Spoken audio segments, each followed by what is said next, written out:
Pressure cookers, yes or no? I have no idea, but apparently there's something you're supposed to have before you go on any cruise of any duration. Hi, I'm Nika Waters, and welcome to the Boat Galley Podcast. I'm talking pressure cookers today, more specifically, my own particular experience with them. This episode of the Boat Galley Podcast is sponsored by Marmara Imports. Their hand-loomed, fair trade, organic cotton Turkish towels are highly absorbent, dry quickly, fold flat, and are soft and luxurious. They're perfect for life aboard. Use coupon code PODCAST10 for 10% off any order of $40 or more. That's coupon code PODCAST and the number 10. MarmaraImports.com. More than a towel. If you listened last week, I was talking a little bit about lists and how they're helpful to me in terms of thinking about boat projects. Of course, not only do we organize boat projects around things to buy, but there's a whole separate gear that I want to buy for the boat list that's there. One of the things that I like to do is to use that as a price gauge. I can look, know what the price is, keep an eye on it, and then when I see sales, I know if it's a good sale or not. What does that have to do with pressure cookers? Well, a pressure cooker is on my gear list. It's on my gear list, even though my own personal experience with them is not particularly fantastic. The first time we went cruising, I had a pressure cooker on board that my mother-in-law gave me. A beautiful, beautiful piece of kit, just gorgeous with the kind of lock-up handles, so it wasn't a super long handle, so it didn't take up a whole lot of space in the cabinet that they were in. I didn't ever really get this thing to work particularly well. It seemed to take twice as long to cook anything as it would in a regular pan.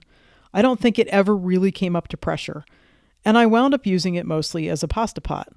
And by the time we got ready to go on cruise number 2, the top, despite the fact that it looked to be, and magnet-wise seemed to be, pretty good stainless steel, the top had rusted so hard it was unusable. The second cruise that we went on as a family of 4, we were headed to the Bahamas. I was dealing with small children. Canning meat was something that was appealing to me because our refrigerator is not very big, and I had my kids and knew some of the things that they liked to eat. So I was back to considering a pressure cooker. And this time around, I chose a Presto because the Presto pressure cookers are really inexpensive. They also have been around for a very long time, and there are people who really like them. They're certainly, if you're going to can things, getting a pressure canner is the way to go. Those are really far too large for my space, and also for what I'm doing and how many people I'm cooking for.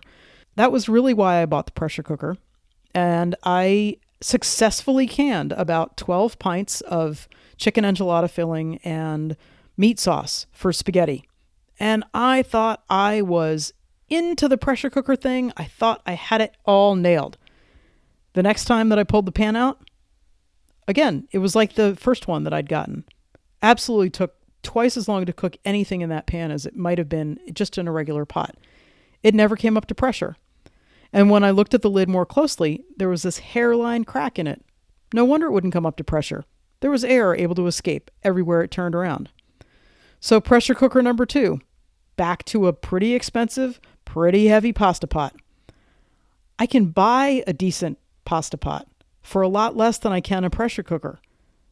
It's not like I only use those pasta pots or the pressure cookers for pasta, but if all I needed was a big pot, I would certainly get one that didn't have this very strange long handle. Why is it that pressure cookers have those very long handles anyway? But apparently, the new pressure cookers are really, really good. I'm not talking about the Instant Pots.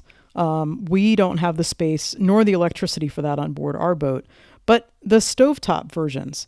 Specifically, people talk about the Fagor, and I hope I'm pronouncing that right, Fagor, pressure cookers. There are some built-in safety features. They're far less complicated than the first one that I had, which was a French model. The thing with Fagor is that they have kind of they have 3 different levels of pressure cooker, and they go from cheap to less cheap to pretty expensive. And the pretty expensive ones are made in Spain, and the other ones are made in China. And people who buy the ones made in China, they still like them, but they don't have the rave reviews that the ones from Spain do. So, of course, as I put this pressure cooker on my list, and Bean from Sailing Totem is one who was telling me that absolutely I got to have it. The other person who is a very good friend of mine who's a cruiser who swears by her pressure cooker left and right is Wendy Mittman Clark. I lusted after the one from Spain. The thing is, the price tag on those things was crazy for a piece of gear that I've tried a couple times. Granted, I've never tried a Fagor pressure cooker before, but I've tried pressure cookers before, and I haven't had a whole lot of luck. And I'm not really excited about spending a lot of money when my list of boat gear is quite long. I don't want to spend a ton of money on getting a pressure cooker that's going to turn into an expensive pasta pot again. But I put it on my list, did some research, figured that stuff out, understood the pros and cons and the things that I was looking for specifically. The other day when I was out running errands, I happened to walk past one sign outside of a cookware shop. And it said sidewalk sale this weekend. And they had an outside display with a number of their items on sale outside of the store. So you didn't have to walk inside even. And there were shiny pots on one table. And I leaned in for a closer look. There was my Fagor 6-quart pressure cooker, the one from Spain, on half-price sale, bringing it into the realm of possibility and bringing it down to a price point that I was willing to give it a whirl again for. Maybe the third time really is the charm for pressure cookers for me. Please keep your fingers crossed, and I will definitely let you know how it all works. If you like this episode, be sure to subscribe and tell your friends about it. A review is always appreciated, and more than that, we love to have questions from our listeners so that we can answer these things that you're worried about and wondering about in regards to the cruising lifestyle. We can't wait to see you out there, and we'll talk to you next time. Bye for now.